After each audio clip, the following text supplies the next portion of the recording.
ก็ไปกันได้อยู่ไปกันได้ก็จะเป็นแต่ว่าบารมีครูบาอาจารย์ก็ที่เขาอาราธนาขอเตออันใดที่คำสอนดีๆที่เขาได้ห้ามได้เฮียนไหมเนาะขออาราธนาออกมาครับออกมาก็ประจนจ้องเขาเฮ้ยกรรมทำที่เขาเฮียนมาปริยัติเนี่ยไปอู้เขาก็จะอู้ครับต้องไป2 จานมีคนแปลกอ่ะมีคนแปลก็ว่าสักยะทิฏฐิเนี่ยเอาอย่างมาเขาว่ามันไม่ใช่ตัวเขาอะเอกอะแล้วตัวเขามันเป็นอย่างเขาก็มันเป็นธาตุเป็นขันธ์เป็นอาการ32เป็นธาตุ4ธาตุ4นี่ก็เขาออกอยู่ก็คือดูดินน้ำลมไฟน่ะกะคือดมผงขนเล็บฟันหนังคือว่าคือมันเป็นตัวผงขนเล็บฟันหนังนี่มันเป็นธาตุเอกอะอันที่ชัดที่สุดคือเป็นสากลผมว่าคือลมหายใจเนี่ยลมหายใจก็คือเขาดูเหมือนกันเนาะดูเพราะว่ามันมีอยู่6 หมวดเนาะลมหายใจ1เอา1ไว้ตั้งหลังนะแปลว่าสำคัญเท่าเดียวกันหมดเลยครับลมหายใจ1อิริยาบถใหญ่1อิริยาบถย่อย1อาการ32 1ธาตุ4ป่าช้าเก่า6 หมวดได้สอนกูข้อเขาสอนเขาครบหมดเข้าใจแล้วก็ทำได้เนี่ยเขาอายเขาเนี่ยว่าเขาทำได้แล้วประเมินเขายังไงเขาต้องบอกอ่ะเขาไปใจหู้ใจเนาะโยมปฏิบัติวันนี้อย่างไรพ่อเล่ามาคือกันหลวงพ่อไปใจหู้ใจคนนี่เนาะหลวงพ่อเอาคำสอนของครูบาอาจารย์มาสอนเนี่ยเขาก็เล่าเขาก็มันก็บุญบารมีครูบาอาจารย์ที่ก้ำจูที่เขาอาราธนาเป็นกันมากัน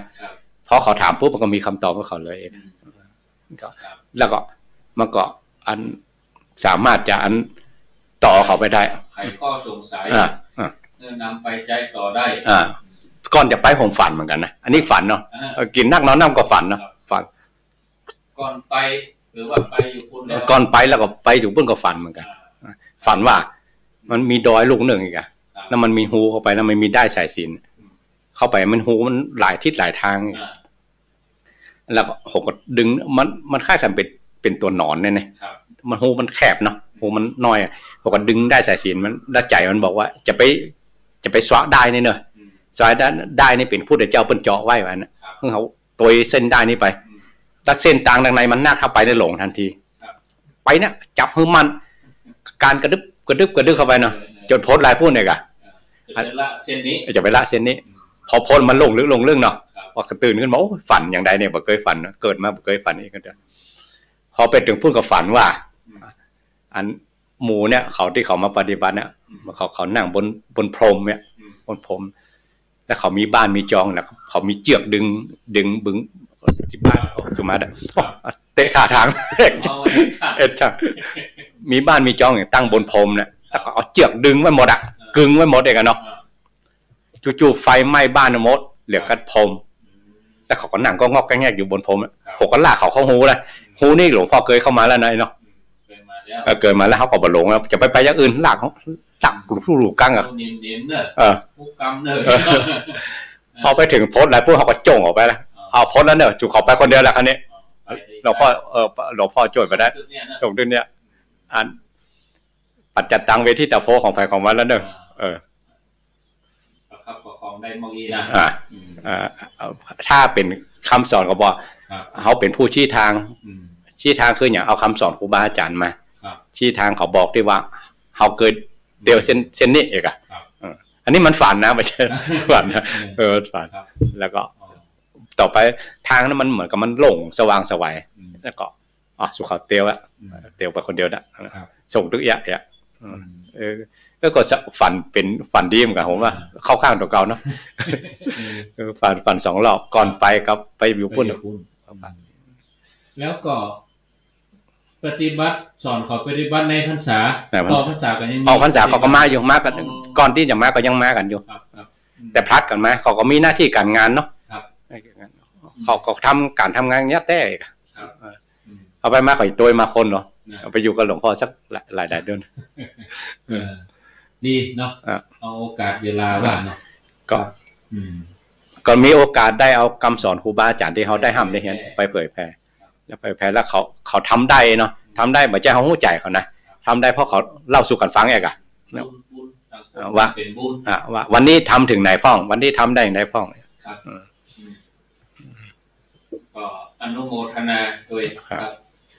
พ่องก็ได้ยินอาจารย์เมื่อก็สงสัยหลายด้าน ต้องกับว่าอาจารย์ป่วย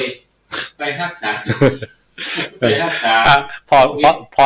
หน้าเฟซดีๆเนาะไปนี่โดนแย่จมูกนะ1 รอบละเปิดตรวจต้องเอาผลปัจจุบัน72 ชั่วโมงเอาแต่ว่ามันซื้อถ้าบ่มีใบหน้าเปิ้นเหมือนขึ้นเครื่องก่อนจะมาเนี่ยก็โดนแย่อีก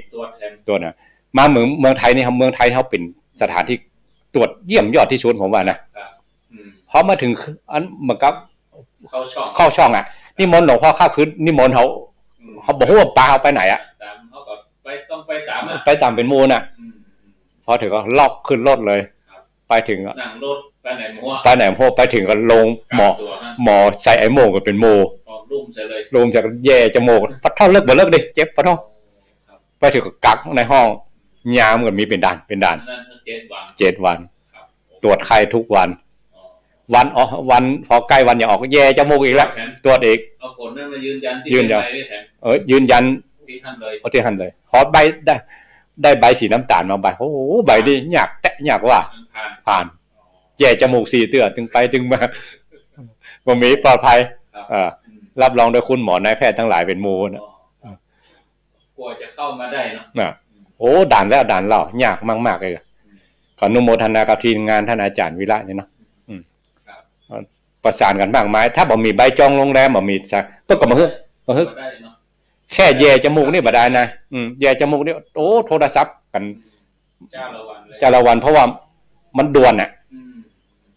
จองไว้ก่อนก็บ่ได้นะเฮาบ่ฮู้ให้ปิ้งมาได้ถามว่าเอาไปซักนักเหมือนกันเนี่ยไปทำพาสปอร์ตแบบวิทย์ไปใบหมู่ทำงานนี่เนาะหมู่ทำงานตอนนี้เปิดกับเป้ของเพิ่นเอาก็ขอบ่ได้ว่าโอ้บ่ได้ก็เคยไปมาแล้วตอนจะไปเนี่ยอาจารย์วิระเขาไปเผยแพร่ธรรมะต่างประเทศด้วยกันบ่ไปน่ะส่งใบอาจารย์หมดอายุไปทำมาเขาก็ไปเซ็นตั้งแต่ตัวก็เป็นเจ้าอาวาสเนาะเซ็นแต่เจ้าอาวาสเจ้าคณะตำบลเจ้าหน้าอำเภอเจ้าคณะจังหวัดไปถึงดอยสุเทพด่านสุดท้ายส่งไปกรุงเทพเอกสารไกวได้นะว่าโทษยากมากๆพอส่งไปใบสุทธิทายบอกครบหน้าเอาแล้วตกอีก15 วันคอยพิจารณาใหม่บดเด้งนะทิ้งถังขยะเลยเริ่มใหม่ครับทำตั้งแต่ดงประหวายวัดโขงขาววัด7 ยอดขึ้นดอยสุเทพอีกรอบนึง15 วันกว่าเพื่อนจะประชุมพอได้มาเขาไปทำที่สารกลางที่ศูนย์ประชุมอะพอทำอย่างเสร็จเรียบร้อยชื่อเก่าก็ชื่อใหม่บัดตรงกับถามว่าชื่อใหม่เพิ่นบังคับเพิ่งมีชื่อเดิมโดยชื่อเก่าบ่มีเล่มเก่ามันมีวีซ่าเข้าเมืองอเมริกาเล่มใหม่มันมีปรากฏต้องกบกัน2 เล่มเล่มเก่ากับเล่มใหม่ชื่อบัดตรงกันหมู่ทางกรุงเทพบันขึ้นเครื่องบ่ได้เพิ่นมาปรึกษาที่ทำพาสปอร์ตเนี่ยผมบอกเปิ้นทำหน้า3ไว้แล้วว่าเล่ม1เล่ม2คือเล่มเดียวกันผ่านเอาก่อนอย่าไปเนี่ย72 ชั่วโมงคือไปแย่จมูกเนี่ยกะไม่กำเป็นเว้นเพราะไปแย่เตียนอำเภอดอยลอยเนาะเปิ้นแปลงบอกไว้ในโฮมอย่าคือเฮาไปออกฝนมาตกห้ามเหมือนว่าเปียกหมดก็มีจ้องแล้วก็เปียกฝนมันตกหนักเหมือนได้ผลอยู่เพิ่นก็อยู่ดังนั้นแย่เพราะมันเจ็บไปเลยต้องรอมันพุกันเด้อผลจะออกมาต้องเข้านครพิงค์คุณหมอเพนเนี่ยก็วิ่งวุ่นเหมือนกันนะพอผลออกมาเป็นภาษาไทยต้องไปแปลโทรไปกรุงเทพบอกบัดได้เพราะว่าฝรั่งมันอ่านหมดจ้างต้องไปแปลเพราะแปลก็แปลครึ่งเดียวเหรอมะเครื่องก็อย่าขึ้นนั่นแหละจะไปกรุงเทพล็อกเวลาแล้วเอาไปมาวิทย์อ่ะ30 นาทีเหรอเนาะเกือบแล้วก็เขารุ่นขนาดไหนว่าถ้าผลมันติดโควิดด้วยเนาะมาได้ขึ้นเลยโลกเตี่ยวเลยจะต้องสละหมดเลยก็กวดก่อนก็บ่ได้ต้อง72 ชั่วโมงอ่ะพอกวดก่อน72 ชั่วโมงผลมันมาไม่รู้นะวันที่เฮาอยู่ไปพอดีอ่ะจังหวะดีพอขึ้นไปแล้วผมไปลงสุวรรณภูมิโยมมาฮะเตียนดอนเมืองเฮาก็โทรเขาก็นึกว่าเขาฮู้เขาก็นึกว่าเฮาฮู้พอลงมาห้ามแรกมาแล้วก็อยู่ไหนก็อยู่ชั้น2เนี่ยก็อาจารย์อยู่ไหนอ่ะไอ้ขวัญคือมันเป็นนานมันมาครับมันเคยอยู่บ้านแล้วเนาะ ก็อยู่ชั้นเนี่ยกะชั้น4เนี่ยกะก็ผมอยู่ชั้น2ก็เวียนรอบนึงก็มาหาอาจารย์แล้วอยู่หน้าก็อยู่ดอนเมืองก็อยู่สุวรรณภูมิเอาคนนึงรับคนนึงฝากเฮาก็นึกว่าเขาฮู้เขาก็นึกว่าเฮาฮู้อู้กันมาแห้งเนี่ยเพิ่นว่าอู้กันมาแห้งเว้ยประสบการณ์ความอู้แห้งตอนเนี่ยคำว่าอู้แห้งๆมันเป็นเฮาก็นึกว่าเขาฮู้เขาก็นึกว่าเฮาฮู้เอามาฮับก็มาฮับน่ะกะมาแล้วก็มาแล้วปกติแล้วเขาก็ยังมาถามแล้วเขาก็ยังบอกให้เขาอ่ะก็มันหมายแห้งเนี่ยคำว่ามันหมายแห้งเนี่ยพูดถึงอาจารย์นึกถึงงานรายการแต่ว่าเซ็นรับจัดรายการแต่ว่าท่านมหาสมชาติต้นเตียวไปเชียงดาวเข้าเขตเชียงดาวต้นกับพอดอยหลวงเชียงดาวป่าเป็นดอยเถือกเขาง้ามมีเด็กง้ามเด็กอ่ะก็ว่าโอ้มาหลงดอยง้ามเนี่ยแล้วคนฟังกติความหมายพิดว่ามหาหลงดอยผมอยู่วันก่อนโทรศัพท์การมาโยมช่วยมหาครับก็หลงอยู่ด้วยคือหลงคือความงามไงหลงความงามมาดอยนี่นะเดี๋ยวมาหลงดอยนี่เนี่ยงดงามถ้าแถมอย่างนึงก็คือกำยองเนาะดอยหลวงเชียงดาวกำยองว่าดอยหลงดอยหลงมหาหลงเนี่ยมันการสื่อสารด้วยแบบแค่ไหนงงกันไปเบิกเมืองอ่ะโอ้คนอู้บอกเรื่องกับคนแบบเข้าใจเนี่ยมันเดี๋ยวมันแล้วเนี่ยบอกว่าสื่อสารปวดหัวเนาะหันชัดเลยแต่อู้อย่างต่อไปบอกว่าอู้แห้งๆมันเป็นอย่างต้อง1 2 3 4แล้วก็มีไฟตรวจสอบแฮมขั้นหนึ่งมีไฟสำทับเนี่ยอย่างที่เข้ามาเมืองไทยเขาเนี่ยลงเครื่องมาบนล็อกเลยนะไปต้องไปทางนี้อ่ะโอ้จะลบจะรีจะมันดึงมาได้เลยแบ่งช่องเฮาเตียวไปเลยอ่ะเอามาอู้ถึงตอนนี้ก็ได้ฟังอาจารย์ท่านพระครูอาตมาภาพก็ได้สนทนาเรื่องพื้นฐานเนาะเพิ่นไปอยู่6 เดือนไปเนี่ยยังก็คือไปเผยแผ่ธรรมะขององค์พระสัมมาสัมพุทธเจ้าให้ญาติโยมที่เพิ่นอยู่ต่างถิ่นต่างประเทศได้ผลจะได้อาจารย์ท่านพระครูเพิ่นก็อู้ให้ฟังแล้วเรื่องดินน้ำอากาศเรื่องหลายๆอย่างก็ถ้าเล่าหมดก็พูดหน้าก็ยังไม่เล่าเก็บไว้ต่อพูดหน้าชั่วโมงที่2นี้ก็ต่อเนื่องไปเลยเพราะว่าตามปกติก่อนหน้านี้จะพักเวลา4 โมงซึ่ง FM 89.50 บ้านทุ่งเรดิโอของปโดมนี่เพิ่นจะตัดสัญญาณชั่วโมงแรกถึง4 โมงแต่ว่าเดือนกุมกรานี่รายการที่ 89.50 เพิ่นก็ถวายเวลาให้2 ชั่วโมงเต็มก็เลยบ่ต้องได้พักบ่ต้องได้ตัดสัญญาณอนุโมทนากับสถานีเพิ่นเผยเนาะต่อเนื่องเลยครับอาจารย์ที่อู้ถึงหัวข้อธรรมะตะกี้แล้วก็อาจารย์ท่านพระครูก็ได้เกริ่นนำอรัมภบทไปก็จะได้สนทนากันประมาณเกือบชั่วโมง4 โมงครึ่งญาติโยมก็ก้อยโทรศัพท์เข้ามาหากันอาตมาภาพก็ก้อยเปิดสายแต่กี้อู้ถึงเรื่องปฏิรูปประเทศสวาโสจากการอยู่ในประเทศที่เหมาะสมเท้าความไปเรื่องเกี่ยวกับการอยู่ประเทศอาจารย์ท่านพระครูไปปฏิบัติศาสนกิจเทียบกับเมืองไทยเราโดยต่างประเทศโดยอันใดที่จะเป็นปฏิรูปประเทศที่เหมาะสมถิ่นใดถิ่นนั้นหรือว่าจะใดครับปฏิรูปประเทศสวาโสจัปปุเพกตะปุญญาตา2 ตัวนี้ต้องดูด้วยกันนะเพราะมันอยู่ในวรรคเดียวกันอยู่ในประเทศนั้นสมควรและมีบุญอันสร้างมาก่อน2 อย่างเนี้ยมันเปิดว่าอยู่ในวรรคเดียวกันเองอยู่ในหัวข้อเดียวกันจะไปแยกกันเองพอตั้งปฏิรูปประเทศสวาโสจัปปุเพจักตปุญญาตามันอยู่ด้วยกันเพราะนั้น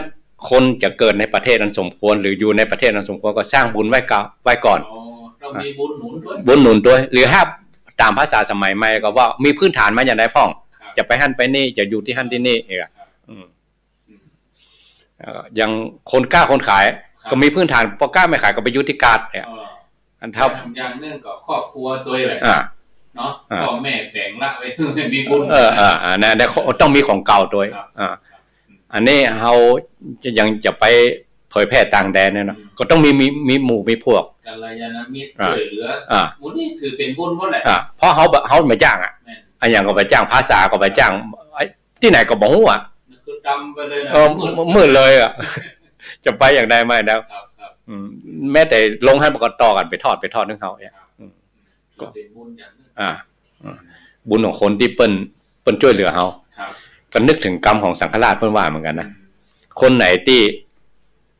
มีแต่คนช่วยเหลือเพราะว่าคนมีบุญแต่ถ้าตัวเก่าได้ช่วยเหลือเพิ่นว่าบุญยิ่งกว่าก็ได้ยินก่อนถ้าเขามีโอกาสได้ช่วยเหลือคนอื่นเนี่ยเป็นบุญของเขาเป็นกรรมของสังฆราชองค์ปัจจุบันปฏิรูปประเทศนี่บ่ใช่ว่าหมายถึงเมืองหรือประเทศอย่างเดียวกันอันต้องเป็นส่วนประกอบเป็นปัจจัยเนื่องกันเป็นส่วนด้วยกันถ้าไปเกิดที่แห้งที่แล้งนะอันนี้ขอยกกรรมที่ท่านอาจารย์ไปสร้างพระธาตุสดีสองเมืองโดยศรัทธาด้วยกันเนาะหลวงพ่อมงคลศิลวงศ์วัดปูผารามเพิ่นบอกว่าถ้าศรัทธาต้องมันห้องจอกๆหรอแล้วไปนั่งสมาธิไปปฏิบัติมันบ่ได้มันต้องอิ่มอันนี้กรรมของหลวงพ่อเพิ่นเลยนะเนี่ยเพิ่นก็มาสร้างที่หนองหอยนี่เนาะก็เอาวิชาชีพอย่างมื้อศรัทธาหนองหอยเนี่ย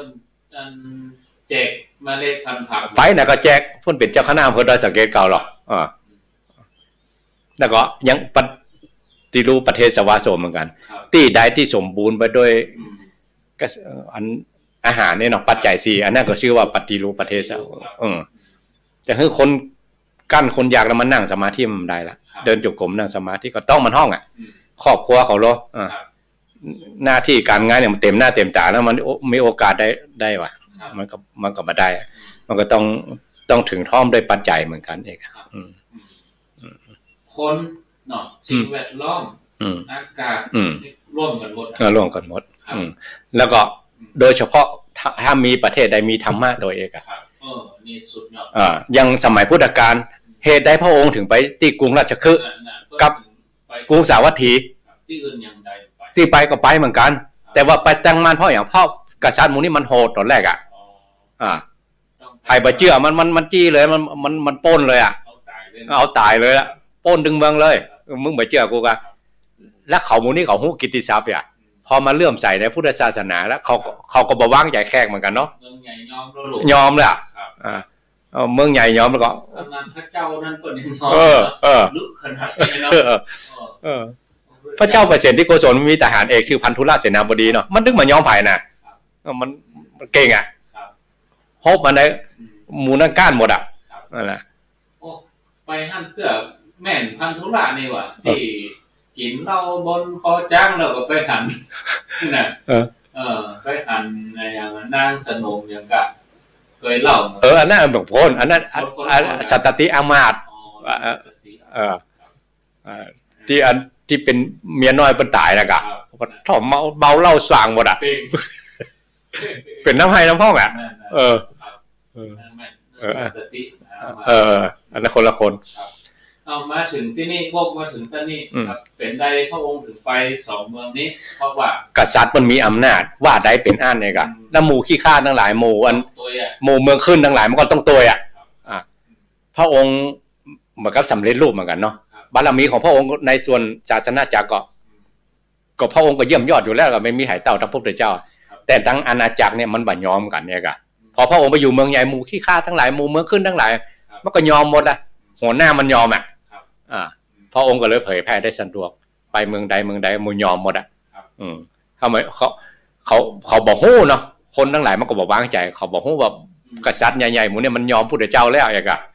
มันก็นึกว่ามันโหดอย่างเก่าถ้ากูหือก็มันไม่เอาแน่กะมันไม่ใช่ว่าเอาเมื่อขึ้นอย่างเดียวไม่อยากฆ่าดึงเมืองเขาฮู้กิตติศัพท์หมู่นี่ดีพอพระองค์ไปตั้งมั่นเมืองใหญ่ๆหมู่เนี่ยก็เลยหมู่นั่นก็เลยโตยกันหมดอันนี้เรื่องศาสนาจักรหรือเรื่องประเทศอันสมควรก็สำคัญเหมือนกันนะตั้งโลกตั้งการเมืองเนาะก็สำคัญเหมือนกัน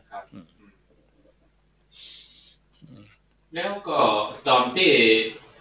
พ พุทธองค์เพิ่นจะลงมาประสูตินี่เพิ่นก็เลือกว่า เลือกกับ นี่ก็จัดอยู่ในปฏิรูปประเทศก่อน เปิ้นเลือกเป็นเรียกว่ามหาวิโลกันนะ นะ เพราะเ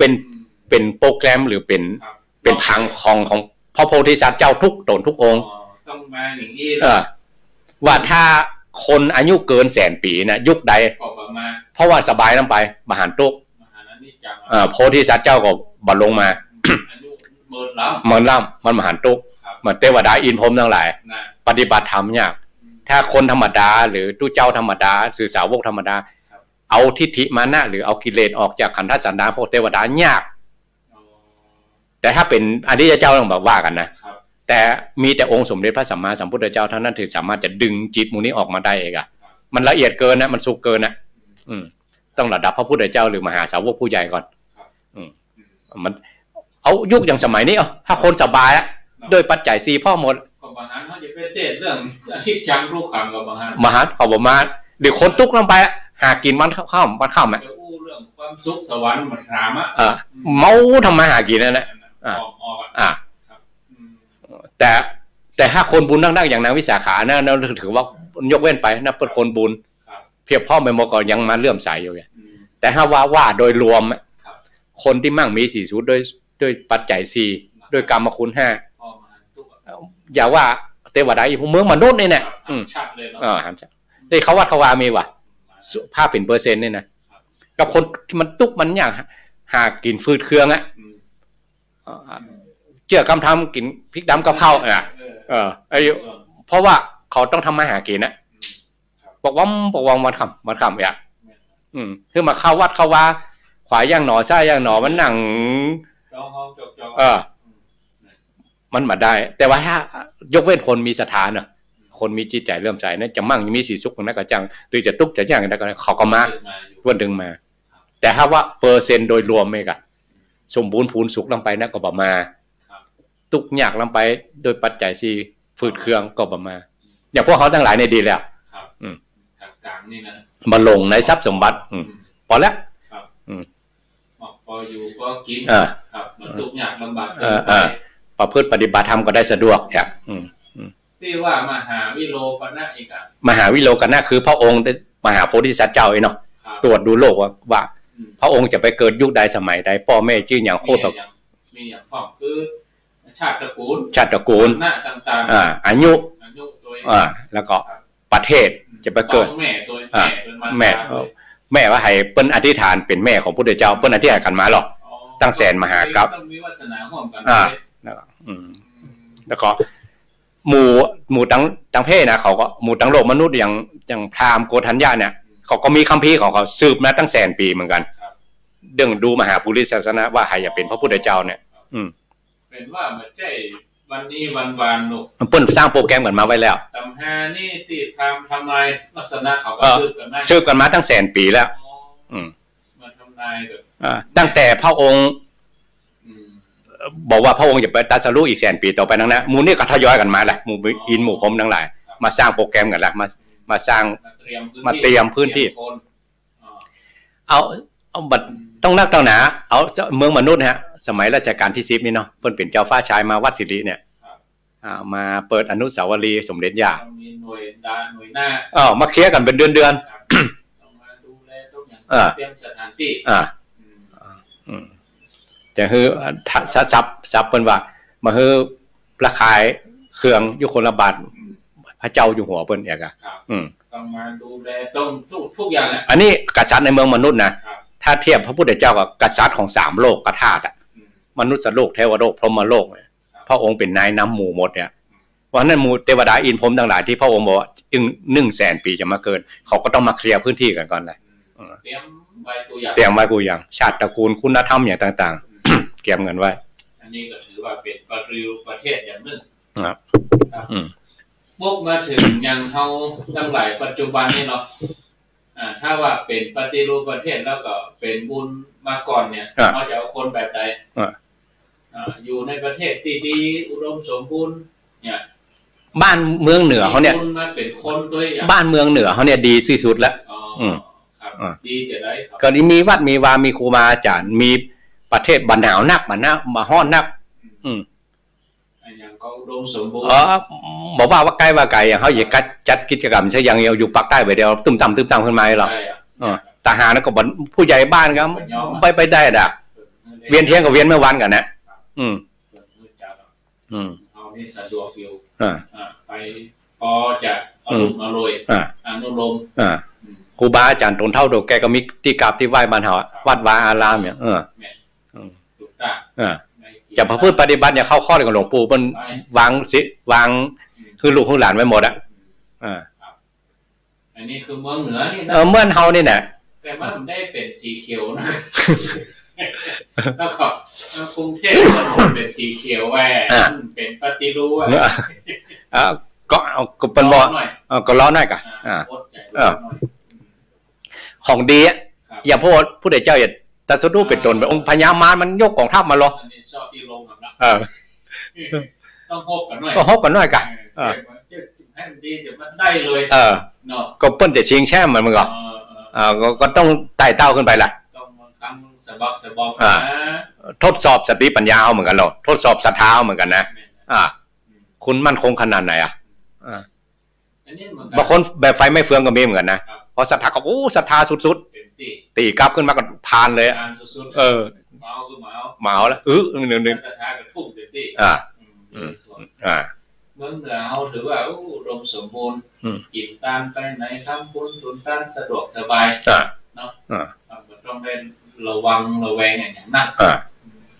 ในน้ำมีปลาในน้ำมีข้าวฝนก็ตกอุดมสมบูรณ์ถูกต้องตามฤดูกาลเสียอย่างเดียวคือควันนักน่ะตัวเนี้ยเมื่อตอนนี้คนทางใต้ถ้าเขามีนาเวลาผมเคยขึ้นมาแล้วประมาณกลางกุมภานี่การท่องเที่ยวเขาเป็นมีดีแล้ว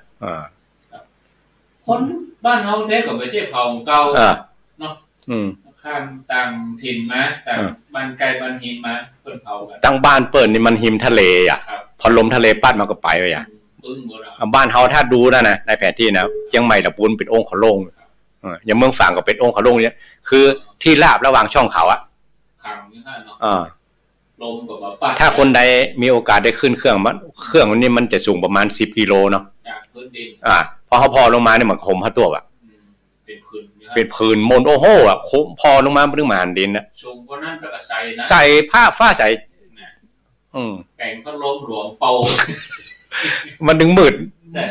มาดึงเช่นใดลมยังแบบถ้าแบบยังแต่ว่าซื้อนี่แบบเป่งเนาะลมหลวงมาฝนหลวงมาก็มาล่างเนี่ยวัน2 วันเนี่ยฝนตกมาเนี่ยปฏิรูปเทศวาโซจักบุพเพจักตาอุญญตาคือคนที่มาเกิดในประเทศนั้นสมควรก็ต้องมีบุญเก่าสั่งสมบุญเก่ามาจะไปเกิดในประเทศนั่นบางทีมีเงินแต่เนาะเป็นคนแต่ไปเกิดประเทศที่โอ้ไปปะคนแบบมีศีลแบบมีธรรมนะต้องมีโอกาสได้สร้างความดีเนาะ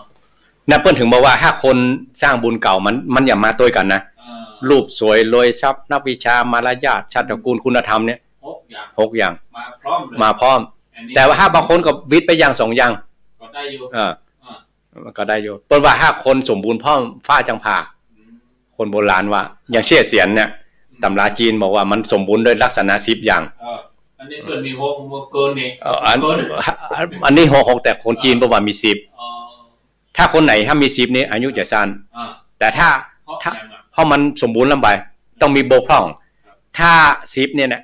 ถ้ามันบกพร่องอย่า9สมบูรณ์1ก็ถือว่าสุดยอดหรือสมบูรณ์จาก9บกพร่องไปจาก1คือมีตำหนินิดหน่อยฟ้าบ่ผ่าเพิ่นว่าคือคนจีนถืออย่างนั้นแต่ถ้าสมัยพุทธกาลยังไงก็พระมหากัจจายนะสมบูรณ์ลงไปพอเป็นตัวละหันตาคนมาละลาบละล่วงเปิ้นเป็นบาปเป็นกรรมเปิ้นเลยอธิษฐานตุ้ยเหรอคนที่สมบูรณ์จริงๆด้วยมหาปุริสนะคือองค์สมเด็จพระสัมมาสัมพุทธเจ้าเท่านั้นจะพอแง่ใดมุมใดคนไหนอยากหาความเศร้าหมองของพระพุทธเจ้าไปดูที่จีวรมันไอ้มูที่มันเข่งก็มีเหมือนหรออยากหันรูปมหาปุริสลักษณะเนี่ยรูปปมาณิกาพุทธเจ้าก็ประกอบด้วยมหาปุริสลักษณะ32อนุปัญจชนะ80มงคล108อยู่พร้อมด้วยพระองค์หมดแล้วก็ฟังเสียงเหมือนนกกระเวกเสียงเหมือนเท้ามหาพรหมเนี่ย ถ้าอยากจะดูความเศร้าหมองไปดูที่จีวรของพระองค์พระองค์ทรงจีวรอันเศร้าหมองหมู่มันชอบเข่งอ่ะชอบหาที่อันไหนพระองค์จะอันมีเหมือนกันหรอกมันชอบเศร้าหมองอ่ะชอบเข่งก็มีเหมือนกันก็โอ้พระองค์ก็เริ่มใส่แค่หันจีวรของพระองค์ก็เริ่มใส่แล้วไม่สนใจ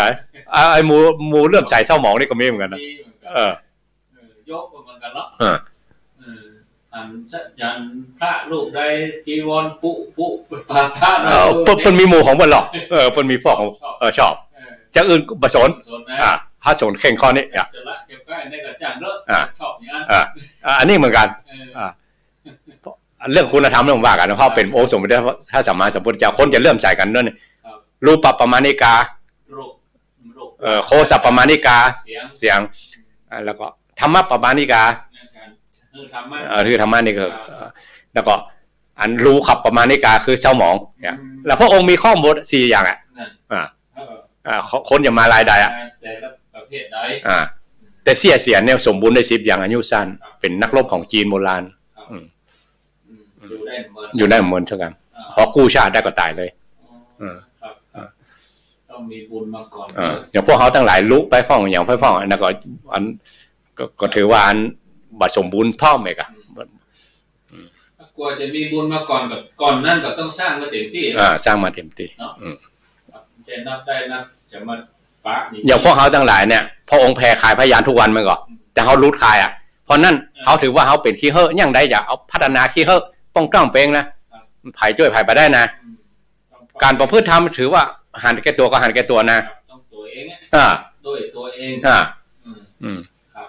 แม้แต่พระองค์สมเด็จพระสัมมาสัมพุทธเจ้าที่จริงคนไหนได้เจอพระพุทธเจ้าก็โคนบุญใหญ่นะแต่พระองค์ออกทางคือว่าพระองค์เป็นผู้ชี้ทางเนอะสำหรับเรื่องเดินเนี่ยเป็นเรื่องของเธอนะอย่าอาจารย์คงได้ยินบ่อยๆเนาะก็เป็นตนเป็นองค์เจ้าพ่อเนี่ยก็ไม่จะสั่งสอนอย่างใดก็ถ้ามันแบบมีจิตใจเลื่อมใสศรัทธามันก็คนตกหม้อหนเขากับพระพุทธเจ้าก็นักนะแต่ว่าท่านเนี่ยงัดคอเลยมาศรัทธาเนาะจิตแบบมาทางนั้นโอ้ค่ะกล้าเฮาหันอาจารย์อ่านชาดกทุกชาติงัดคอกูจะเอาละเฮาหันเพียงแค่ธรรมะเฮายังศรัทธาขนาดนี้สมัยพุทธกาลพระพุทธเจ้าปรากฏตัวเป็นตนเป็นองค์ไหมหรอ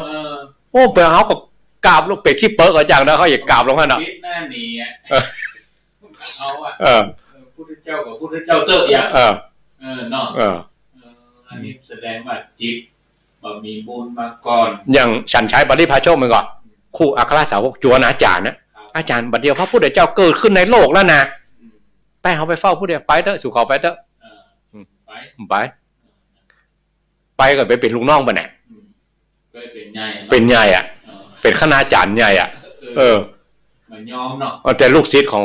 ครูอัครสาวกเป็นไปหมด250สำนักห่างเรื่องเลยก็ยังเอ๊ะใจด้วยนะเนาะอันนี้เสียงเตี๋ยปะพระพุทธเจ้านะพอบุญส่วนบุญติปะกับบุญส่วนบุญเรานี่เปิ้นกับปั้มเพลงของเปิ้นไปกับจะไปเป็นพงอยู่ก็บอกมาเขาก็บอกว่าเนาะเขาบอกว่าแต่ในพระสูตรในพระสูตรว่าตอนที่พระองค์อยู่น่ะพระองค์เป็นตนเป็นองค์แต่มันก็ยังบัดเลื่อมใสพอเนาะคนที่มันใจมันบ่ฮือแต่คนที่หันน่ะแค่หันพระพุทธเจ้าศรัทธาเลยอย่างมันนักกุณลีมั้ยก็ไปใช้หันพระพุทธเจ้าเป็นตนหันรัศมีทรงที่ฝาพุ่นน่ะศรัทธาเลยโอ้พระพุทธแสงพระพุทธเจ้ารู้เนี่ยพอหันแสงพระพุทธเจ้าท่านนั้นจิตดับตายนั้นตายอาจารย์ได้อ่านเนาะมันน่ากุณลีป่อนี่ขี้จี้สุดๆมีความตระหนี่กลัวคนมาเอวหากลัวหาทรัพย์สมบัติหันทรัพย์สมบัติเก่าอุ้มลูกไว้มันออกจานบ่โอ้เนาะจีว่าพอหันหน้าเข้าฝ่ายเนาะพุทธเจ้าเป็นสายรัศมีมาหันแสงพุทธเจ้านั่นนะโอ้พุทธเจ้าไม่เอวเฮารู้เนี่ยจิตใจเริ่มใสแค่นั้นมาได้เนาะจิตใจเริ่มใสแต่เทียบกับอันสัญชัยบริพาโชคเด็กคนละเรื่องเลยอันนี้เหมือนกันอุปมาพวกเขาเป็นไผ่กะเพราะนั้นถ้าคนมันเหมือนเริ่มใสหรือคนมันแบบจิตใจศรัทธาหรือคนมันเหมือนรู้มาตั้งศาสนาตั้งคำสอนก็เรื่องของเขาละเรื่องหน้าที่เขาก่อนเนี่ยหน้าที่เขาก่อน เอาคำสอนของครูบาอาจารย์มานี่นะเผยแพร่ไปศรัทธาก็เป็นอย่างตามใจเขาแล้วแต่บุญวันนี้เนี่ยบุญเก่าโดยบุญเก่าเรื่องจะหู้ทำเหมือนกันบางทีคนมันต้องมีวาสนาต่อกันนะยกตัวอย่างพระอานนท์เนี่ยอยู่กับผู้ใดเจ้าเฝ้าผู้ใดเจ้าตัวจริงได้ไปได้สำเนาพุทธแล้วก็เพี้ยนขนาดไหนปาเศรษฐีข้าหบดีเจ้าฟ้ามหากษัตริย์คนอยากเป็นตัวละหันตากันหมดตัวก็เฝ้าแล้วคำสอนของพระพุทธเจ้าก็เข้าใจทุกข้อทุกแง่ทุกมุมจำหมดได้หมดข้อแม้อันหนึ่งว่าพระเจ้าไปเทศที่ไหนต้องมาเล่าเมื่อก่อนกำนะสิทธิวิเศษเลย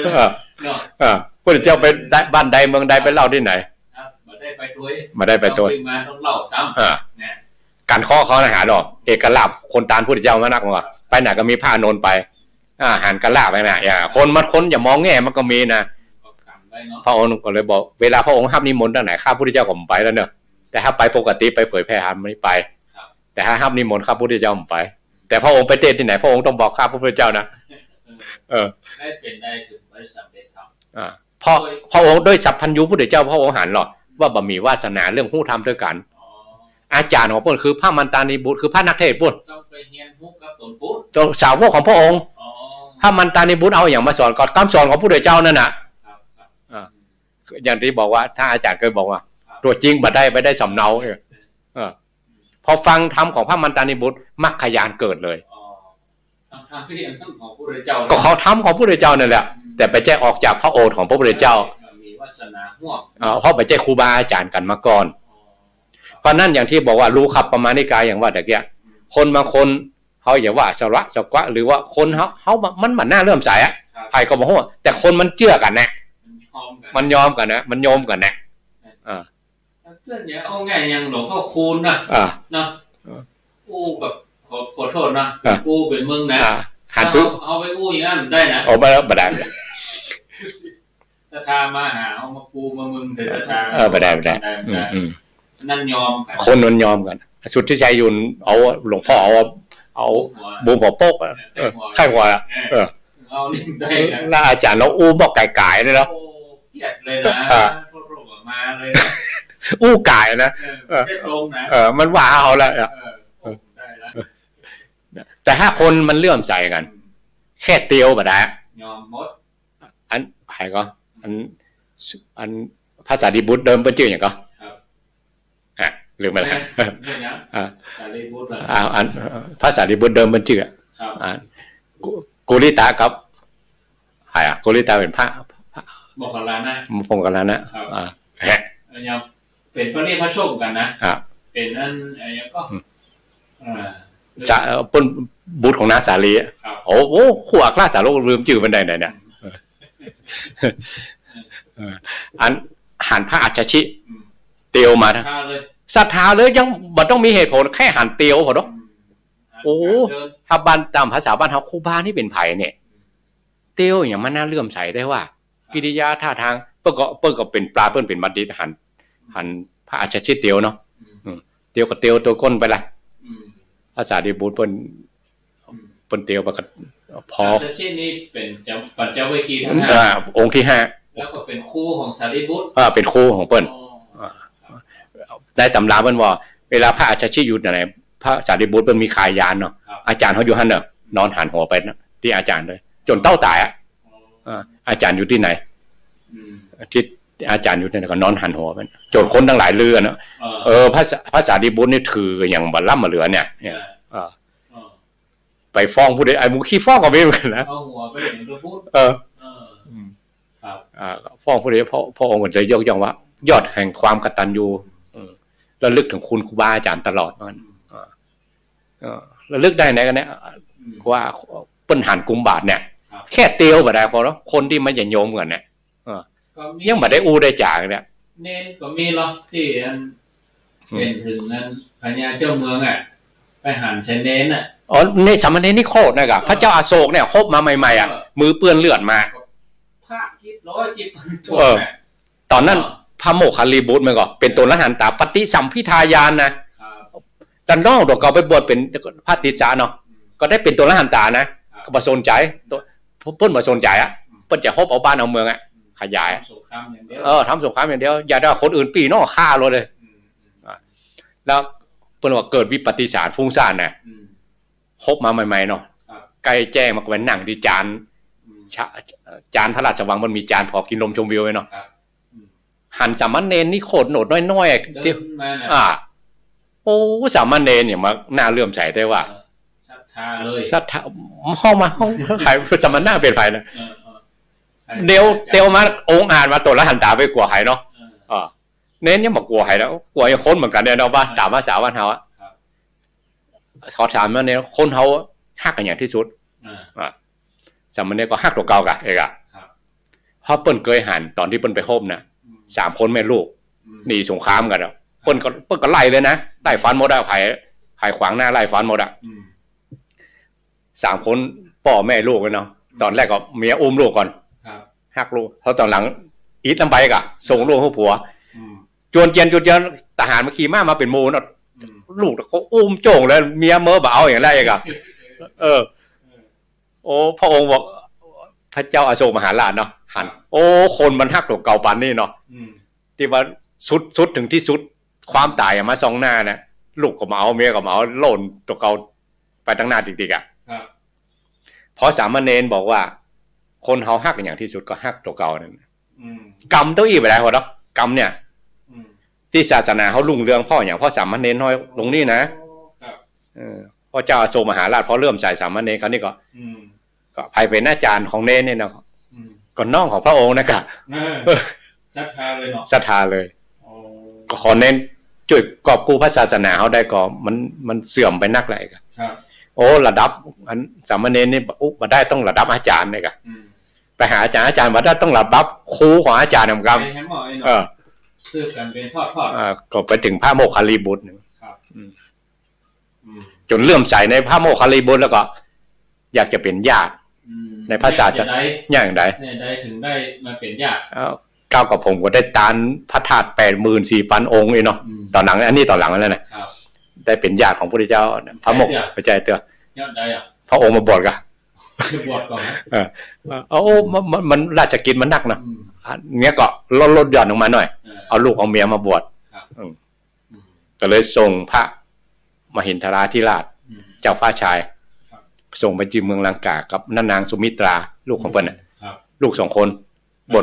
เปิดบทถึง2 คนเลยครับตอนนั้นเปิ้ลตานักลงไปเนาะเกี่ยอยากก็ตาน่ะพอใกล้จะตายจะตาลูกเดียวเสนามัดตานั่นเนอะตานั่นเนอะมี2 อันมา2 คน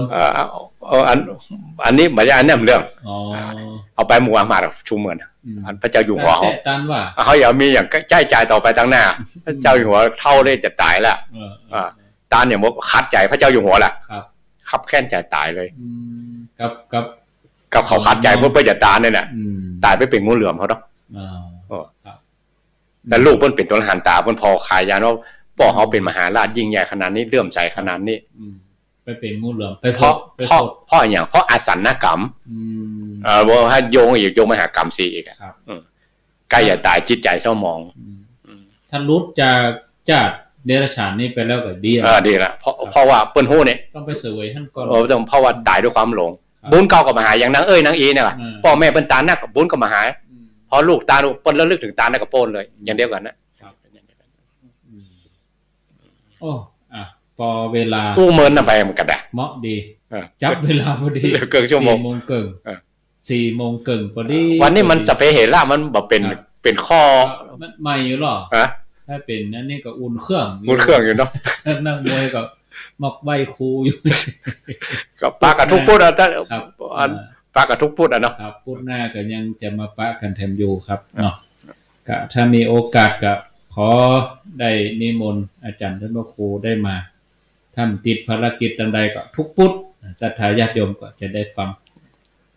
เดี๋ยวจะขำใจญาติโยมนึกออกอยู่พระสารีบุตรชื่อเดิมอุปติสสะน่ากับอุปติสสะครับโกริตะอุปติสสะโกริตะเป็นโมคคัลลานะอุปติสสะเป็นสารีบุตรเขาก็จำก็ชื่ออันนี้เปิ้นเป็นบุตรของนางสาลีปุตโตตอนนั้นเป็นริพาโชคหันพระเจตละปุตโตน่ะ เราสุดโต นะตาลบุญนั้นเป็น นานไปละ อ่ะ ฮะเดี๋ยวนี้เป็นนานด้วย เพราะว่าชื่อเดิมของนายตาลบุตรเนี่ยนายบุตรนายลูกตาลเนี่ยเพิ่นจะเป็นเจ้าของอันอะไรอย่างเงี้ยอินเตอร์เทนเมนต์สมัยนั้นหรอ ครับอ๋อ มีลูกพ่วงตั้ง500 เล่มเกวียนกันนะ ดาราบุตโตเนี่ย ตาลบุตรโตนะ อ๋อครับ เคยได้ยินนะเนาะ ครับ เจ้าของอินเตอร์เทนเมนต์น่ะนะ ไปทั่วเลย ไปทั่ว ครับเอารับสายเนาะ ครับผม 0998366322อ้าวศรัทธาญาติโยมจะโทรเข้ามาแจ้งผลการรับฟังจากอู้จะสนทนาหมายเลข0998366322อ้าวโทรเข้ามาหากันอู้จากันได้รับสายแรกก่อนเนาะจะเลินปอน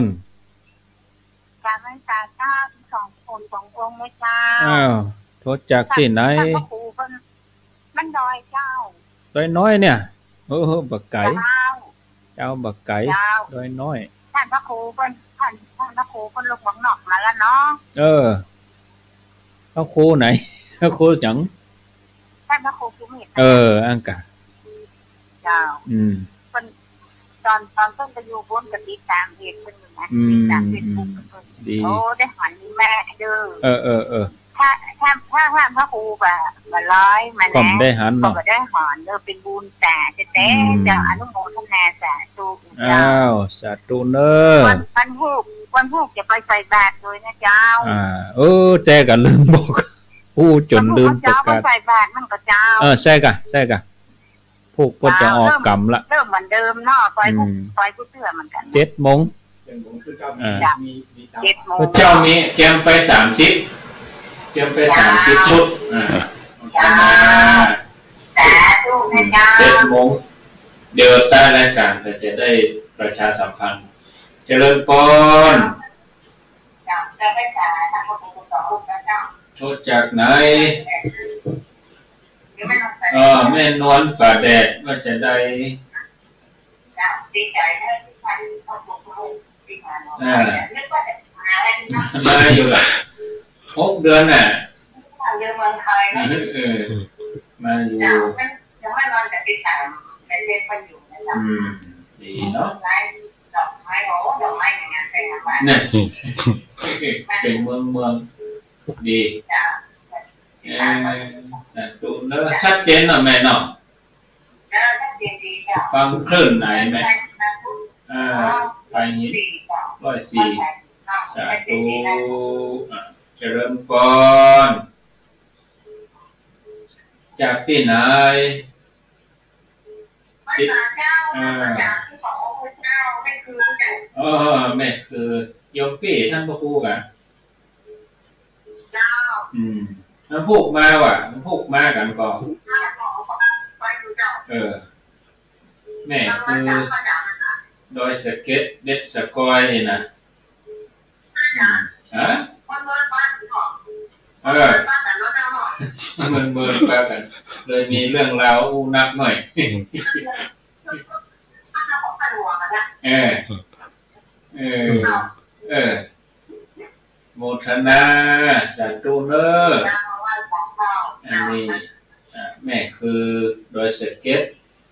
0998366322เจริญพร มาสักการเจ้าพระครู อันนี้สันขยอม จะยอมเจ้าพระครูขอผู้เลิกทำน้อยกันอันที่ประเทศที่หนอว่าอันการที่ว่าคนนั้นมีตังคนมีบุญนี่เรื่องจริงเจ้า ลองอุป เรื่อง มา ตัง เปรียบ ไม่ เทียบ ได้สำคัญเรื่องบุญถ้าอย่ามากกว่าเจ้า เพราะว่าชีวิตของเจ้าเนาะก็มาได้มากมีกว่าเจ้ากินข้าวแต่ครอบครัวก็มีปัญหาตอนนั้นพอดีก็ดูในทีวีเห็นข่าวก็หลักกรรมฐานแล้วชีวิตจะดีทางที่เจ้าก็อ่านหนังสือได้เนาะเจ้าก็ขอลูกสาวไปส่งก็ไปนอนวัดก็ไปกรรมฐานตั้งแต่นั้นมาเจ้าก็ทำตลอด10 กว่าปีจะ3 ปีนะเจ้า ชีวิตดีขึ้นเนาะ เจ้าชีวิตดีขึ้นนั่นหลังจากนั้นประมาณ3 ปีนี้ก็เลิกกิจการที่ค้าขายมาก่อนมาอยู่บ้านก็มีรายได้เล็กๆน้อยๆก็โปรกิจโปรใจก่อนกรรมฐานที่4ทุกวัน ละละเนาะ เจ้าชีวิตก็ดีขึ้นมาทุกๆอย่างลูกเจ้าก็จากดื้อก็บ่ดื้ออย่าเจ้าเปลี่ยนแปลงได้เลยเจ้าเรื่องกรรมฐานนี่ยอมรับความเป็นจริงเจ้าเชื่อคำสอนของพระพุทธเจ้าเจ้าอ่านถ้าพระพุทธสอนดีแนะนำดีมากเจ้าขอบคุณนะเจ้าโอ้สาธุเด้อน มัสการเจ้าโมทนาอันนี้ต้องโยมที่เพิ่นประสบการณ์จริงเนาะประสบการณ์ด้วยประสบการณ์ตัวเองเป็นผู้รับรองว่าการปฏิบัติกรรมฐานนี่เพื่อผลเป็นอานิสงส์ก็แล้วกันเนาะศรัทธาญาติโยม0998366322เจริญพรโทรจากที่ไหน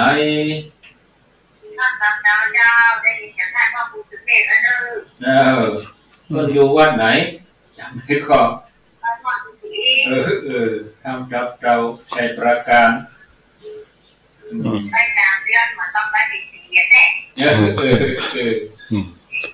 3 เดือนไหน4 พุธอ่ะคูณเข้าไปทุกพุธอะค่ะเนาะโมทนาเนอใช้ประการเสียง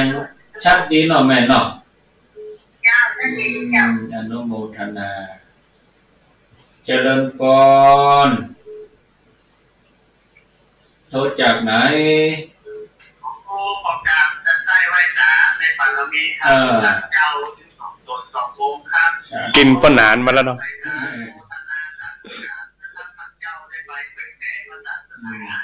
ได้เอาน้ำทำคำสอนไปเผยแพร่ต่างจิตต่างแดนตามได้ฟังว่าโอ้บอกที่ฟังหมดในคุณงามความดีท่านเจ้านะครับก็ยังพละก็ลืมขึ้นได้เผยแพร่นะครับพี่น้องศรัทธาญาติโยมได้ขึ้นที่ข่าวได้ฟังอยู่ครับก็ขึ้นเดินท่านเจ้ากันครับขอไว้ศาลนะครับท่านเจ้าไว้ศาลหรือฝังเคารพครับโทษจากที่ไหนฮะปัญหายังเดินครับปัญหาสายันเนาะท่านพระครูบอกโอ้กินนานออกมาแล้วเลยสำเนียงสาธุสำเนียงคนหนานี่ต้องฟังออกเนาะเจริญพร0998366322เอ้ารับสายก็อนุวัตเนาะ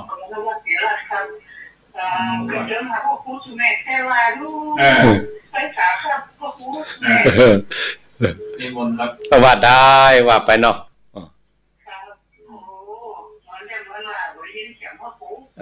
พออนุวัตนี่อยู่เมืองแปร่ที่ว่าอัดได้ไปแชร์ไปจากเมืองแปร่เองเนาะยังจำได้อยู่สมัยก่อนนะได้ฟังว่าปอดได้แชร์ไปเนยอ่ะ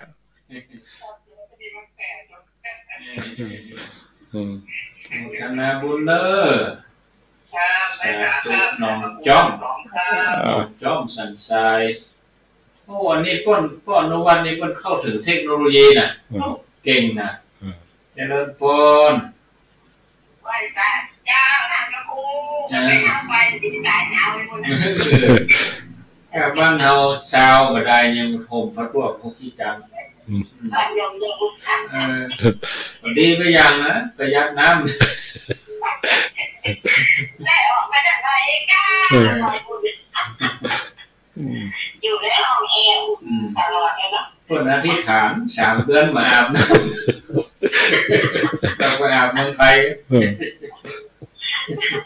นี่มันทำมาถึงเมืองไทยยังใจนิ่งอยู่เลยทั้งสถานี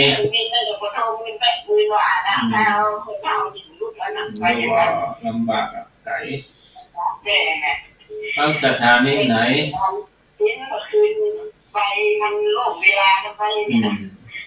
โมทนาสาธุเลย คนโทรติดเนาะเลยได้อู้มันนะเจริญพรโทรจากไหนบ้านป่านมันกำลังเจ้านันตารามเมืองฝางน่าจะกรรมฐานด้วยกันเราไม่ได้เกิดถึงว่าคุณที่ได้จับหลอมาทำให้เราส่วนมีบามีแห้งดีแล้วกันเนาะโอทนามีบามีแห้งมีกำลังแบบ0998366322อ้าวกำลัง4:40อยู่20 นาทีเจริญพรว่าจะได้ไม่น้อยต่อเลยว่าเลยงานบางอย่างก็ลำบากที่เลยอย่างนั้นมีเลยเจ้าจะหน่อยตั้งเจ้าทั้งสถานีไหนฟังงานก็จับขึ้นมาใจไม่มีไม่ตอนป่าหินเนาะไม่ตอนนี้มี103มันมีเนาะเจริญพร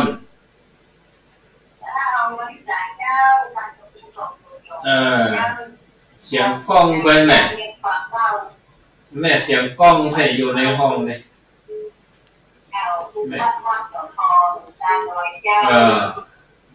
แม่ชีกันธนีเนาะ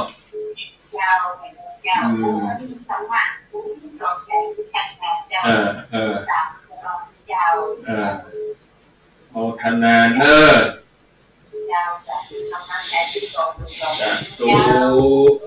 มีคำถามก็ถามได้เลยญาติโยมถามอาจารย์ท่านพระครูได้ถามนอกเหนือที่อาตมาถาม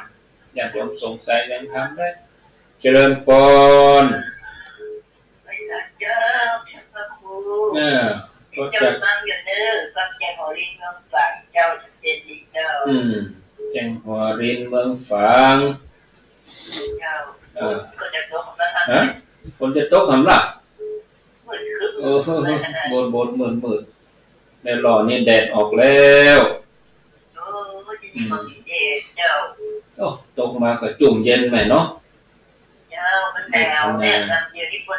หนาวล่ะอีเดียอาบน้ำแล้วนี่โมทนาเนอสัตุ0998366322เจริญพรสายที่12จะฮับสาวเนาะสาวเราจะพักสนทนา2กันไม่ใช่3ด้วย20น่ะอยู่ไหนอ่ะแม่อยู่บ้านสันพระเจ้าแดงจ้ะสันพระเจ้าแดงจ้ะสันพระเจ้าแดงบ้านที่เนาะจ้ะบ้านที่อยู่อย่างที่คือว่ะโมนใจดีกะจ้ะมีสุขอยู่นั่งกำลังมาจ้ะฟังแล้วเป็นได้พ่อ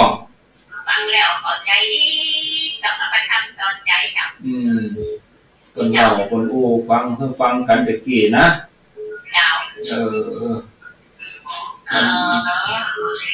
วันพูดหน้าก็มาฟังแถมเนอะพูดหน้าเนอะสาธุพูดหน้ากับวันที่26 มกราเจริญพร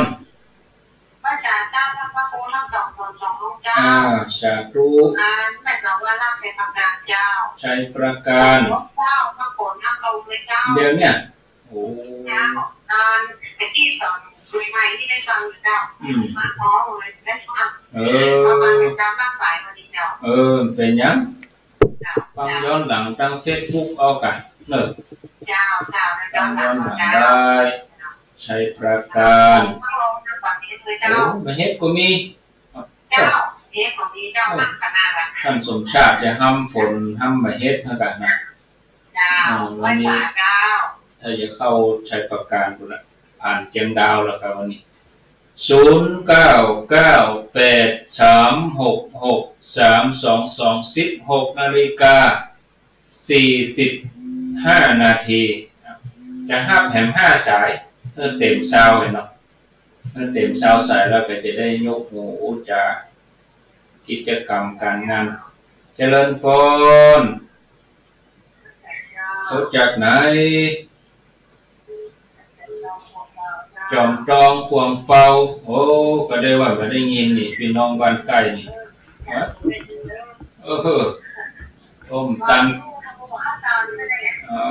ฟังตลอดเนาะชัดเจนดีกว่าวันเนี่ยเสียงชัดดีอยู่เนาะอนุโมทนาเนอะสาธุควงเป่าจอมจอง0998366322ยิงเข้ามาแถมรับสายเจริญพร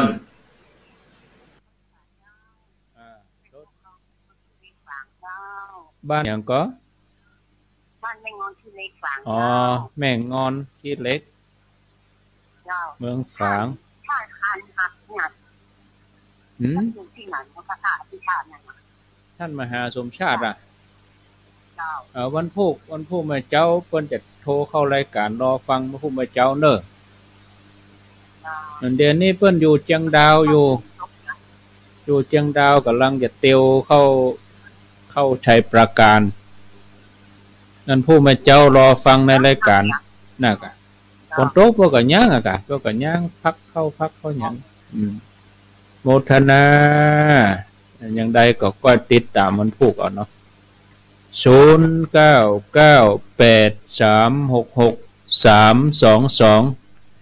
สายที่16ข้างแหม4ท่านจะโทรเข้ามากับอนุโมทนาแจ้งผลการรับฟังจะถามปัญหาอยู่ไกลใกล้อย่างใดฟังสถานีไหนแจ้งเข้ามาตัวเดี๋ยวนี้มาพอญาติโยมเขาที่โทรมานี่ก็ครอบคลุมทุกคลื่นทุกสถานีก็ครั้งที่แม่แจ่มเนาะแม่แจ่มยังมีสักท่านสักคนเดียวนะ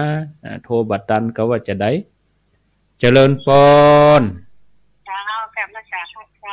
โทรจากที่ไหนจากพุทธนิมิตจอมตองจอมตองว่าจะได้ฟังอยู่เด้อชาตุพุทธนิมิตจอมตองเจริญพร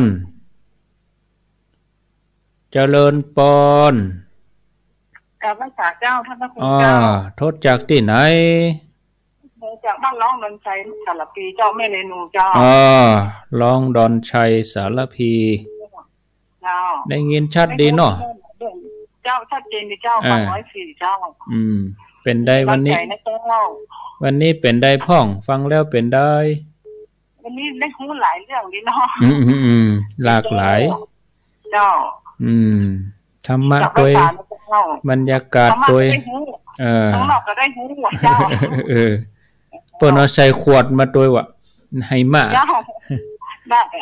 เมืองไทยก็มีเมื่ออันของหิมะแปลงเขาเอาเกลือมายายเอาเกลือมาเอามาเป็นดำเป็นหิมะเมืองไทยเจริญพรการนมัสการท่านอาจารย์ทั้งสองท่านอันนี้โยมอยู่กรุงเทพกะเจ้าค่ะโยมเปียกโยมเปียกนะเจ้าค่ะโทรมาทักทายการต้อนรับเข้ารายการขึ้นสีขาวเจ้าค่ะดีแล้วติดตามท่านอาจารย์ตลอดเจ้าค่ะแต่ก็ไม่ได้โทรหาโทรมาเป็นกำลังใจได้กลับวันจัดรายการวันแรกเจ้าค่ะ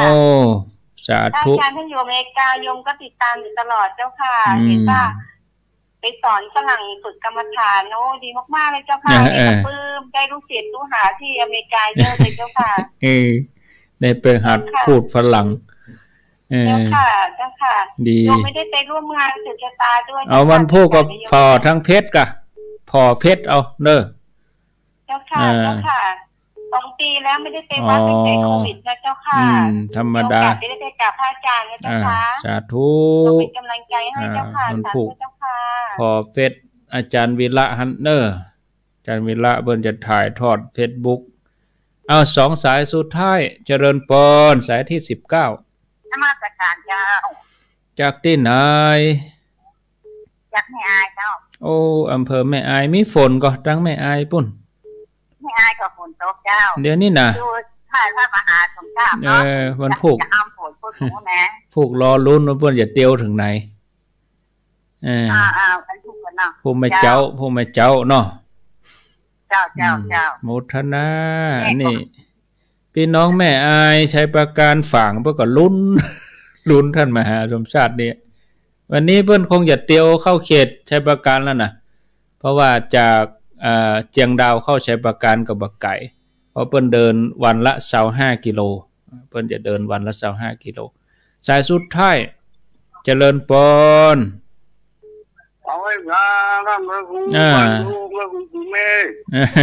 จำได้อยู่ได้ป้อยังมาแล้วกะบุญมีบ้านเมืองไว้ต้องซักเนาะสาธุเนอเป็นกำลังใจทุกองค์โจรเนอหมดทนาเอาเตอีก่อนเนาะญาติโยมทั้งหลายขออนุญาตได้พักโทรศัพท์พักปิดโทรศัพท์ก่อนเนาะเอาเตอีก่อนเนอะเพราะประเด็นนี้4:50ก็จะทวนสายให้ประมาณ3-4 นาทีแล้วก็จะประชาสัมพันธ์งานวันพุธแล้วก็นิมนต์ท่านพระครูได้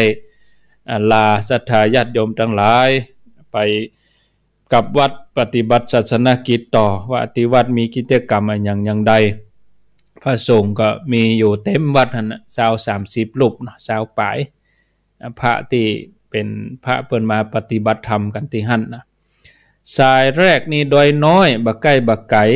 ดอยน้อยดอยรองเฮาเนี่ยนะสายที่2แม่นวลป่าแดดสายที่3แม่คือรสเก็ตสายที่4สันขยอมสันทรายสายที่5ถ้ำตับเตาชัยประการสายที่6ป้อนานสารปีป้อนันสายันสายที่7ป้ออนุวัตหนองจ้อมสันทรายสายที่8นันตรามเมืองฝางสายที่9ยายน้อยกาดนัดดอนน้อยสายที่10อันนี้อยู่เพียงป่าเป้าแม่ชีกันธนีสายที่11อยู่เจงหัวลินเมืองฝาง12อันนี้อยู่สันพระเจ้าแดงบ้านที่13แม่สวรักษ์ชัยประการ14จอมตองขวางเป่า15แม่งอนขี้เล็กฝาง16พุทธนิมิตจอมตอง17อันนี้อยู่สารปีร้องดอนชัยแม่เรนูสายที่18โยมเปียกกรุงเทพมหานครสายที่19โทรจากแม่อายสายที่20ป้อบุญมีเมืองกลางขอบคุณทุกสายทุกเสียงที่โทรบัดดันก็เอาไว้โอกาสหน้าเราจะได้มาร่วมอูจาสนทนากันแถมก็ก่อนที่จะได้นิมนต์ท่านพระครูสมเด็จธรรมเสวีท่านได้ปิดท้ายรายการปั่นโจกปั่นใจให้กับศรัทธาญาติโยมก็วันพุธนี้วันที่20 มกราคมที่วัดมณสีจะเป็นงานสืบชะตาคือกับท่านพระครูสมเด็จธรรมเสวีพระสงฆ์20 กว่ารูปแล้วก็จะมีการห้องขวัญสืบชะตาว่าแต่นั้นเมื่อเจ้าวันพุธก็ญาติโยมอยู่ใกล้อยู่เฮมจะไปใส่บาตรก็ขอเจริญพรพระสงฆ์เฮาก็เตรียมครัวใส่บาตรไว้สัก30เนาะพระสงฆ์เปิ้นปฏิบัติธรรมกันตั้งแต่วันที่11มาละเปิ้นเข้าปริวาสถือว่าภายในปริวาสอาจริยบูชาปฏิบัติธรรมต้อนรับท่านพระครูสุเมธธรรมเสวีแล้วก็ศรัทธาเพิ่นจะสืบชะตาในวันพุธวันที่20 มกราคมตั้งแต่เวลา 8 โมง 7 โมงญาติโยมอยู่ไกลไป 7 โมงเพิ่นก็มีอาหารเลี้ยง 7 โมง 8 โมงก็ไปได้ก็ขอเจริญพรเด้อศรัทธาญาติโยมเหลือเวลาแถม7 นาทีครับขอนิมนต์อาจารย์พระครูได้ปันโจกปันปอนให้กับศรัทธาญาติโยมครับก่อนที่จะได้นำรายการจากลาไปนี่ครับขอกราบนิมนต์ครับก็สืบเนื่องจากตะกี้ว่ามังคลาสูตรคือเฮาได้หันครูบาอาจารย์สมณานันจะทัศนังกับคารโวจะได้เคารพกราบไหว้ครูบาอาจารย์ปีใหม่เนาะเฮาได้กราบไหว้ครูบาอาจารย์อายุมันขวัญยืนผิวพรรณวรรณะผ่องใสความสุขกายสุขใจพละกำลังโรคภัยไข้เจ็บเบียดเบียนเฮาได้ไหว้ครูบาอาจารย์บรรพกได้นิมนต์ครูบาผู้เฒ่าอายุ70 80 90ปลายก็มีเฮาได้กราบได้ไหว้ครูบาอาจารย์เป็นมังคละเป็นมงคล ยังมันนับเนื่องอย่างอื่นนะยิ่งครูบาอาจารย์มาได้สวดมนต์กัน30-40 ตนหึมแล้วก็ได้ไว้ได้สาคุณพระเหลืองครูบาอาจารย์นะที่บำเพ็ญกันมาตั้งแต่ละเอกละอ่อนกันนะได้กราบไหว้ครูบาอาจารย์ท่านผู้เฒ่าอย่างเนี้ยเป็นมงคลอย่างยิ่งเลยเป็นมัคคะเป็นมงคลกับชีวิตเราเริ่มต้นใหม่เดือนมกราตลอดปีนะถือว่าเขาได้สืบชะตาให้กับตัวเก่าสืบชะตาอย่างใดก็คือเอามัคคะเอามงคลเข้ามาสู่กายสู่ใจเขาแค่ได้เห็นครูบาอาจารย์ตนเฒ่าตนแก่อายุ80-90อย่างครูบาอุ่นหงวัวเนาะอายุ96เนี่ยครูบาตนอื่นก็อายุ80-90ได้มาอธิษฐานได้มาเจริญพุทธมนต์กับคณะศรัทธาทั้งหลายที่มาร่วมบุญสืบชะตาด้วยกันมากันเนาะ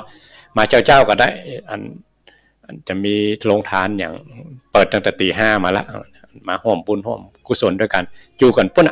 จนเพลนแล้วนะเสียงครูบาอาจารย์สัจจะครูบาอาจารย์ที่เป็นบำเพ็ญกันแต่เล็กแล้วอ่อนมาประพฤติพรหมจรรย์ครูบาอาจารย์ว่าอย่างไรก็เป็นอย่างนั้นมันเมื่อครูบาอาจารย์มาเจริญพุทธมนต์เอากรรมของพระพุทธเจ้ามากล่าวสรรเสริญกุลแก้ว3ประการจะเป็นบุญบารมีกับเฮาขนาดไหนนั่นเชิญจวนคณะศรัทธามาไหว้มาสามาเคารพกราบไหว้บุญบารมีของครูบาอาจารย์เจ้าเพิ่นอายุพรรษาการที่บางคนก็ยังเขาก็ยังบ่เกิดเนาะครูบาอาจารย์ที่เพิ่นบวชจุด11-12ละเอกละอ่อนจังสามเณรน้อยจนถึงอายุ80-90เนี่ยอย่างที่บอกในเฟซอาจารย์วิระวันก่อนว่าอย่าว่าเฮากราบเฮาไว้นักแข่งของครูบาอาจารย์เลยนะมันนั้นยังคิดว่ายังจะสูงไปก็แค่กราบตีนนี่ก็เป็นบุญเฮาครูบาอาจารย์เตียวเข้ามางอนเนี่ยเนาะแต่กราบได้ไว้ได้สาเพิ่นโอ้ครูบาเจ้าเพิ่นบทแต่เล็กแต่ละเอกละอ่อนมาชีวิตอยู่ในพรหมจรรย์นี่มาตลอดไหว้สาครูบาอาจารย์เจ้าทั้งหลายอันนี้เป็นคำตรัสของพระองค์นะที่กล่าวกับเทวดาทั้งหลายว่าสมานานันจะทัศนังได้หันครูบาอาจารย์เจ้าทั้งหลายเป็นมงคลชีวิตนั้นสูงสุดคาละโวได้เคารพกราบไหว้ครูบาอาจารย์เจ้าผู้มีอายุพรรษาการ80-90 พรรษาเป็นมงคลชีวิตอันสูงสุดเอตัมมังคลมุตตมันก็ขอมังคละอันนี้เป็นปอนปีใหม่คณะศรัทธาทั้งหลายอ้างเอากุลแก้ว3ประการอ้างเอาบุญบารมีของคณะศรัทธาทั้งหลายได้เกี่ยมงานเกี่ยมอย่างได้นิมนต์ครูบาอาจารย์เจ้าท่านผู้เฒ่าทั้งหลายมาเจริญพุทธมนต์ขอบุญบารมีเหล่านี้แผ่โปรห่มคณะศรัทธาทั้งหลายอยู่ดีมีสุขที่มากล้าขึ้นคิดปรารถนาได้สมปรารถนาจุนยังจุปการสัพพพุทธานุภาเวนะโดยอนุภาพของพระพุทธเจ้าสัพพธรรมานุภาเวนะโดยอนุภาพของพระธรรมเจ้าสัพพสังฆานุภาเวนะโดยอนุภาพของพระสงฆ์เจ้าสัทธาโสถีภวันตุเตก็ขอความสุขสวัสดีทั้งหลายจงมีแก่คณะศรัทธาทั้งหลายกู้คนเถิด